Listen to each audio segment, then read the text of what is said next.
Hey guys, I hope you've had a blessed day today. We're going to continue to read, as always, around this time. So again, we're reading All the Answers by Kate Messner, and this is chapter 8. So this is called Just Like Peter Pan. I'm not sure this was faster than looking it up in a book, Ava said, as Sophie scribbled down the question for a number 10 on their worksheet after school the next day. Shh, Sophie held up her finger, tipped her head, listened, and wrote down the answer. I know, but this was more fun. She tucked her finished worksheet inside her folder and twirled the pencil in her fingers. Ava, Marcus shouted from down the hall. Mom says you gotta set the table. It's your turn, Ava called. I did it last night. Marcus appeared in the doorway. I have a physics test tomorrow, and Mom says that takes priority, which makes tonight your night, too. He stuck out his tongue and ducked just in time to avoid being hit by a pillow Ava threw from her chair. Why can't he study after dinner? Sophie asked. Ava sighed. He decided his 97.3 grade point average isn't good enough. Marcus and Mom's totally backing him up. Marcus had always been a good student, but lately all he ever did was study, as if every point on a test was a matter of life or death. Ava tucked the pencil in her backpack. The last thing she needed was for Marcus to come by and swipe it. And she and Sophie headed down to the kitchen. Graham was pulling mac and cheese from the oven. Dad was slicing a loaf of Italian bread from the store, and Marcus was on the computer. He took time out from his crucially important homework to smirk at Ava when she opened the cupboard to get plates. Ava's mom was ripping up lettuce for salad and listening to the presidential candidates on the radio. I can't believe Governor Ted's expects hardworking people to buy that loaf of Alicia, Dad said, raising his eyebrows and glancing at the girls. Mom's having a terrible, horrible, no good, very bad day, Ava said, like Alexander in the story. She thought their book-quoting game would make her mom smile. It didn't. She pursed her lips together and tore the lettuce a little more violently. Glad I'm not part of that salad, Dad said, laughing. He leaned in to kiss Mom on the cheek, but she dodged him. Just because your candidate has an edge in the Northeast, she said, shaking her head. When you guys get divorced, Marcus said, I'm blaming the two-party political system. Sophie's parents are divorced, and now she gets to have two houses, Emma said, dragging her stuffed boa constrictor to the table. It's not as cool as you think, Sophie said. You have to search twice as many places when you lose a library book. Emma looked up at Mom. Are we getting divorced? No, we are not. Mom kissed the top of Emma's head. You're stuck in this one house, Miss Emma. I'm Jupiter today, she said, pointing to her name tag. Is she going through all the planets? Sophie whispered to Ava. She looked alarmed. Whatever you do, make sure she doesn't go to school with a name tag that says Uranus. Sit down and eat before this gets cold, Jupiter, Graham said, sprinkling more Parmesan over the mac and cheese. Ava's parents had a rule, no politics at the dinner table. So the talk turned to physics homework and Dad's latest idea, world-famous giant cheese puffs. I think they could be a hit, he said. Ava, you're not eating much. Mom raised her eyebrows at Dad. Were they eating junk food at the store after school again? No, Ava said. I'm just not hungry. The truth was her parents' arguing had given Ava a stomachache. No matter how many times her mom said they were just having thoughtful discourse, as she called it, Ava couldn't help worrying that things might get worse. And she didn't want two houses, ever. So Ava kept poking her macaroni around her plate and looked around the table. Graham was doing the same thing, Ava noticed. Maybe she was worried about something too. After dinner, Ava and Sophie hurried upstairs.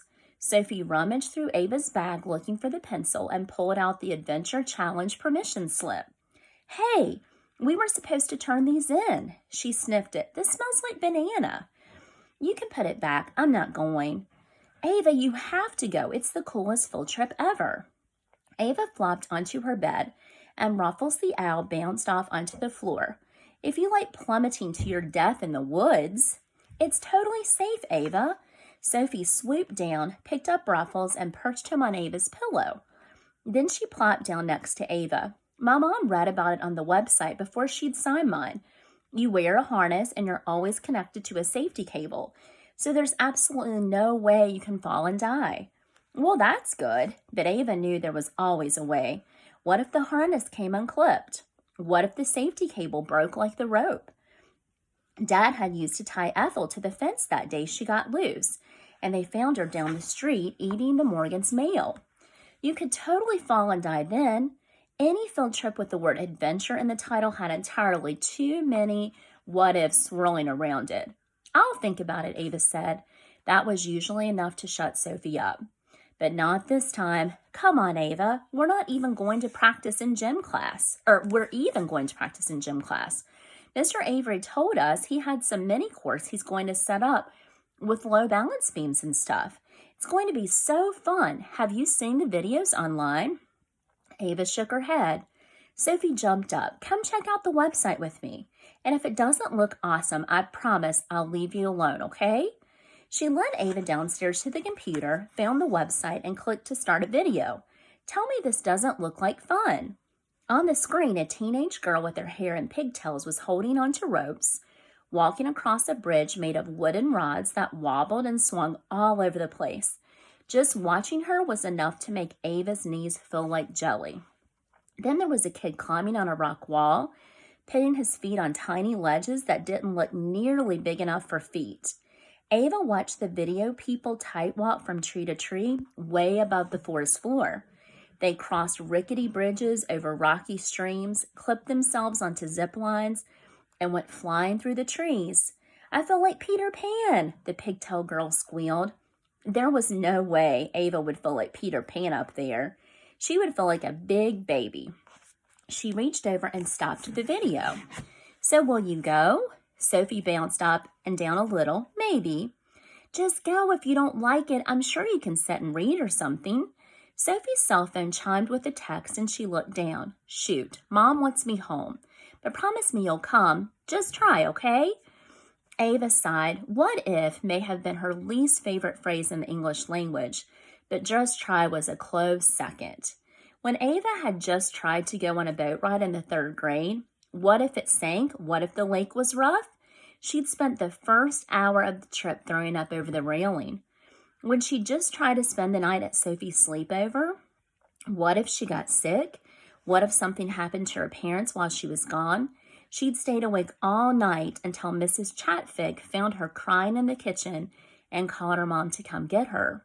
There would be no just trying on the adventure course of doom, Ava decided, but there was only one way to get Sophie to stop asking and go home. Fine, I'll try. Ava's twinge of guilt at the lie grew into a giant stomach pit of shame after Sophie hugged her before she ran out the door. Ava waved. She promised herself she'd make it up to Sophie with extra pencil time tomorrow. Okay, so our next chapter is going to be chapter 9 called Stupid Free Will. So make sure you tune in. I'll post this on our Facebook page and our Google Classroom. It's not uploading to Instagram just because the files are too big. But be looking for a digital. We might do a virtual book club soon, so I'll be sending out some information on that. But I hope you guys are having great days, doing a lot of things maybe you haven't had time to do prior. And please let me know if there's anything I can do to help. And I will look forward to talking to you guys or sharing the story tomorrow. Okay, have a blessed evening. Bye.